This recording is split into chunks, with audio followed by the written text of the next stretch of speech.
Another compost pile update. You see we had some dinner corn one day. I'll take that and put it through the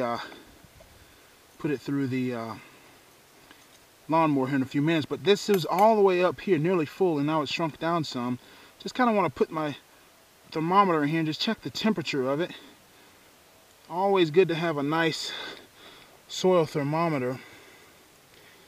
And so this is a cold compost pile. It's just not going to heat up. It's just not going to be it's definitely warmer than the ambient ground temperature, but not necessarily very active.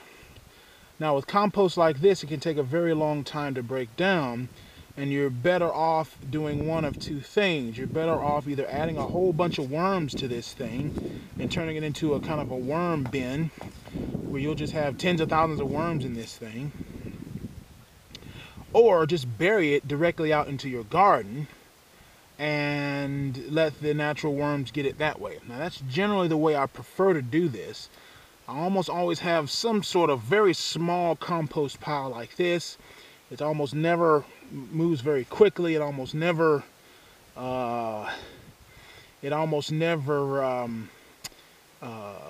gets hot enough because there's just not enough material, and it's really in general too heavy for me to pick up. But I can, however, take it, add it to the garden as I begin to prep the beds and whatnot, and that's a lot of times what I end up doing, and that turns out a lot better for me. One of the greatest things you can do when it comes to composting is to develop some patience. Composting is one of those things that you can spend a lot of time trying to get it fast, or you can just set up systems like burying it in your garden that it's going to break down as you go, and you don't have to really worry about it. You just put it in place and let it go. This is just more of a convenient holding bin until I'm ready to bury it out in the garden. Other than that, I generally don't worry about trying to do composting fast, because if it composts fast, then you burn off a lot of your nutrient, first of all. Second of all, you getting almost nothing but a bacterial compost, and you need bacteria and fungus and worms and all these kinds of things. And I find that you get to me, in my personal opinion, you get a much better blend of compost when you have a leaf mold pile like this, and you use that as the basis, kind of your as your brown material. You put your kitchen waste in here, and then as you need it, take it and bury it out there in the garden.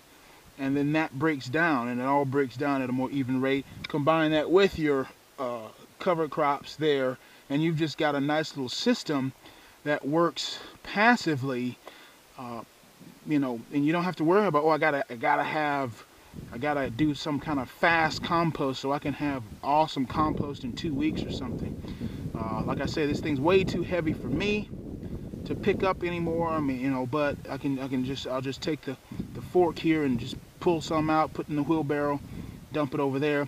This pile here is just purely for convenience, dealing with kitchen scraps, and that's the only real reason it's here. Other than that, the cover crops and burying it in the garden just works a whole lot better for me. It's a lot easier. It's a lot quicker. When I say quicker, I just don't have to worry about it. It'll break down whenever it breaks down. And whenever it does break down, the plants will use it whenever they need it, as they need it. And so you're kind of administrating this.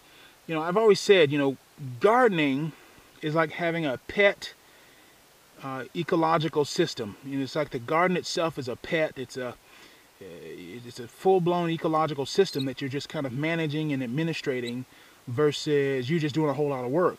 The garden is designed to produce all on its own, and all you got to do is kind of facilitate it and things like that. And that's essentially, once you learn that basic kind of a thing, and then organic gardening becomes very easy after that. So there you go. Damon at Greenhorn Gardening. Check out greenhorngardening.com/claim. Get your free download and the right way to make and use organic fertilizers. I will talk to you guys later. All right? Bye-bye.